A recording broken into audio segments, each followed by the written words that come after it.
Davam edək. Düz 5 il bundan qabaq, sentyabr ayının 27-sində Vətən müharibəsi başladı və 44 günlük Vətən savaşında Azərbaycan ordusu qalib gəldi və işğaldan azad etdi öz torpaqlarımızı. Torpaqlarımızı işğaldan azad edər etməz yenidən qurma işləri başladı, bərpa işləri başladı və indi də biz nəyi müşahidə edirik?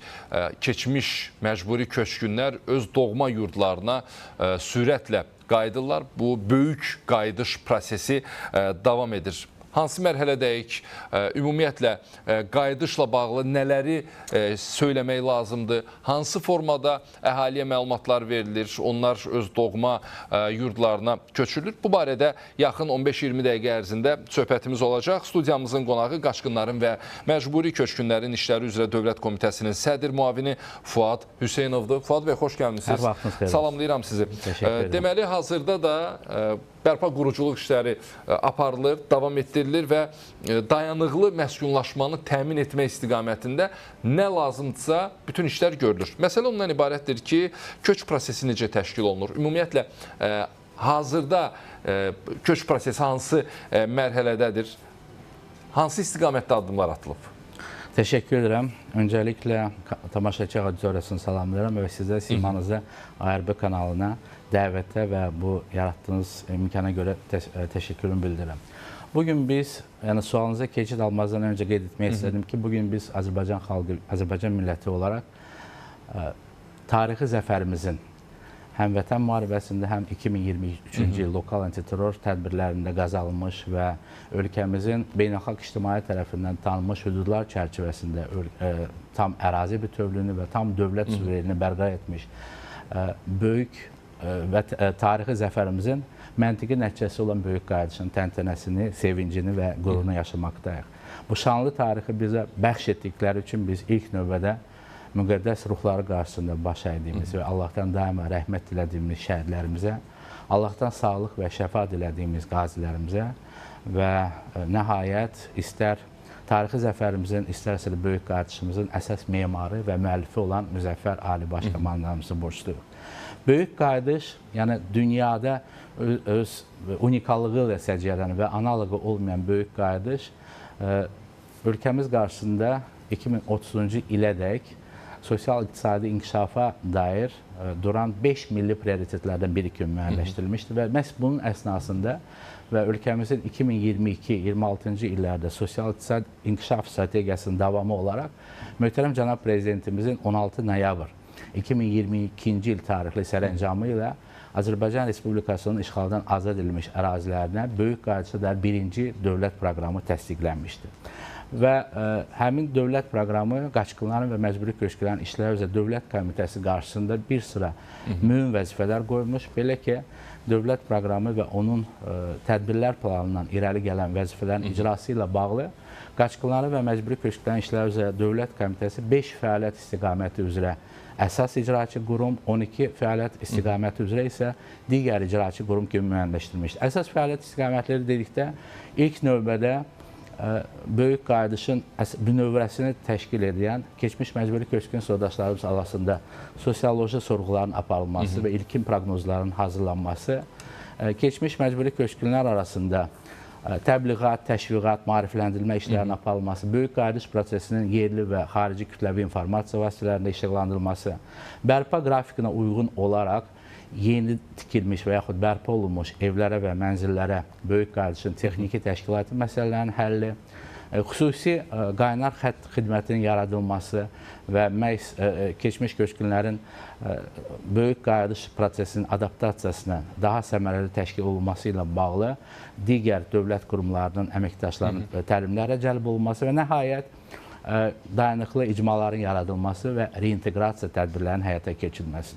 Və sizin sualınıza gəldikdə onu qeyd etmək istərdim ki, köç mərhələli şəkildə aparılır.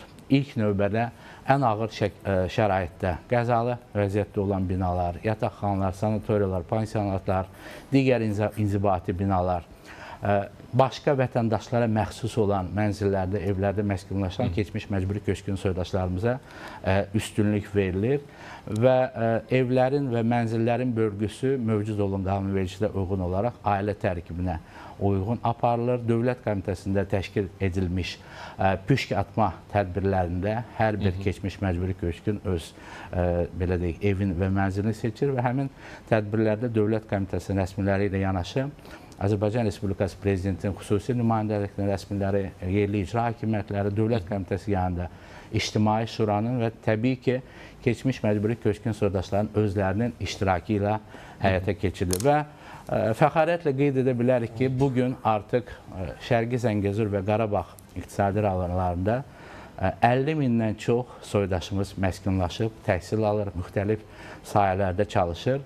Və xatirinizdə ilin əvvəlində möhtərəm cənab prezidentimiz yerli televiziya kanallarına verdiyi müsahibəsində qeyd etmişdi ki, ilin sonuna dək 30-a yaxın yaşayış məntəqəsində keçmiş məcburi köçkün soydaşlarımızın məskunlaşdırılması nəzərdə tutulur və bugün qeyd edə bilərik ki, həmin hədəf nail olunub.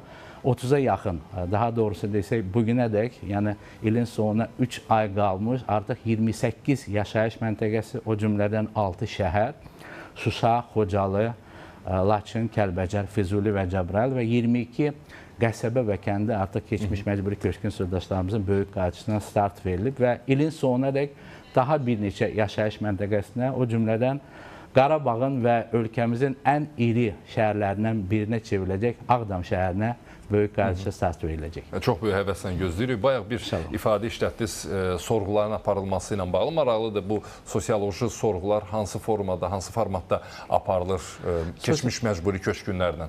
Bugünədək Dövlət Komitəsi tərəfindən artıq 95 minə yaxın keçmiş məcburi köçkün soydaş ailəsini və yaxud 350 minə yaxın keçmiş məcburi köçkün soydaşımızı əhatə edən sosioloji sorğular aparılmış. Bu həm üz-üzə, həm telefon vasitəsilə aparılan sorğulardır və həmin sorğular nəticəsində həm fərdi məlumatlar, keçmiş məcburi köçkünlərin təhsili ilə, məşğulluğu ilə, faktiki ünvanları ilə bağlı və azad olunmuş torpaqlarda hansı işlə məşğul olmaq istəklərini ifadə edən sorğular keçirilir və qeyd etmək istərdim ki, keçmiş məcburi köçkün soydaşlarımıza mütləq əksəriyyəti nəinki öz doğma torpaqlarına qayıtmaq, həmçinin Qarabağda, Şərqi Zəngəzurda bərpa quruculuq işlərində fəal şəkildə iştirak etmək niyyətlərini bildirmişlər. Həmin sorğularla bağlı Dövlət Komitəsi həmçinin ölkəmizin aparıcı təhsil müəssisələrindən biri olan ADA Universiteti ilə çox sıx əməkdaşlıq fəaliyyətində öz işini təmizləyir. Belə ki, 2 layihəmiz mövcud. Məcburi köçkünlərin sorğuları nəticəsində onların qayıdışı ilə bağlı ilkin proqnozların hazırlanması və həmçinin Dövlət Komitəsinin analitik və statistik potensialının gücləndirilməsi layihələri həyata keçirilir. Onu da qeyd etmək istərdim ki, böyük qayıdışla bağlı Dövlət Komitəsi nəzdində xüsusi elektron idarə etmə platforması yaradılmış. İlk addım, yəni ilk akroniminin açılışı inamlı, ləyaqətli, könüllü addım çərçivəsində qayıdış və reinteqrasiya elektron idarə etmə platforması yaradılmış və demək olar ki, elektron formada bütün qayıdış prosesləri məhz bu elektron idarə etmə forması üzərindən həyata keçirilir. Bu arada təbliğat təşviqatın geri qayıdışda rolunu necə qiymətləndirə bilərik və təşviqat işləri əsasən hansı istiqamətləri əhatə edir?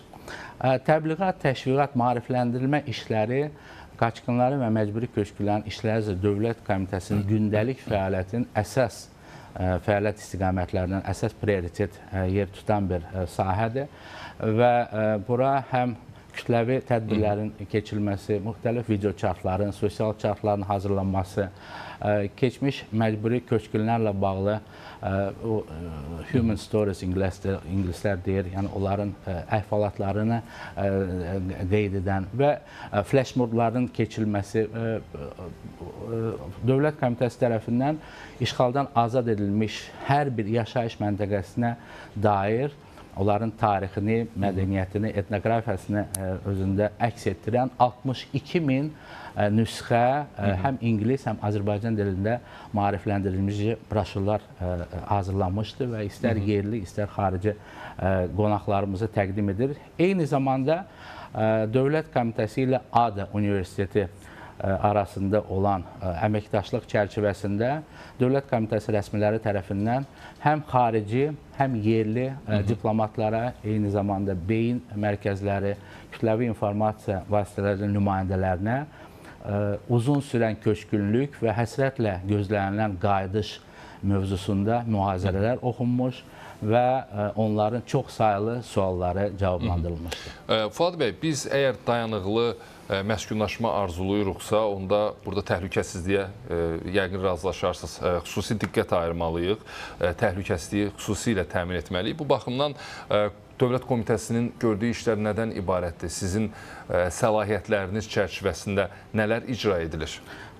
Ümumiyyətlə, təhlükəsiz qayıdış beynəlxalq qanunvericiliyə, beynəlxalq humanitar hüquqa uyğun olaraq qayıdışın əsas atributlarından biridir və çox təəssüflər olsun ki, erməni vandalları tərəfindən Azərbaycan torpaqları işğal vaxtında və təmas xətti olan ərazilər o dərəcədə çirkləndirilmişdir ki, bugün beynəlxalq ekspertlərin rəyinə görə həmin ərazilər dünya üzrə ən çox çirklənmiş minalarla və digər partlamamış hərbi sursatlarla çirklənmiş ərazilər sırasındadır və dünən möhtərəm cənab prezidentimiz BMT-nin Baş Assambleyasının 80-ci yubiley sessiyasında qeyd etdiyi kimi 2020-ci ildəki tarixi zəfərimizdən bugünədək 400-dən çox mülki şəxsimiz mina terrorunun qurbanı olmuş, həyatlarını itirmiş və yaxud müxtəlif xəsarətlər almış və bu da əlbəttə ki, böyük qayıdış prosesinin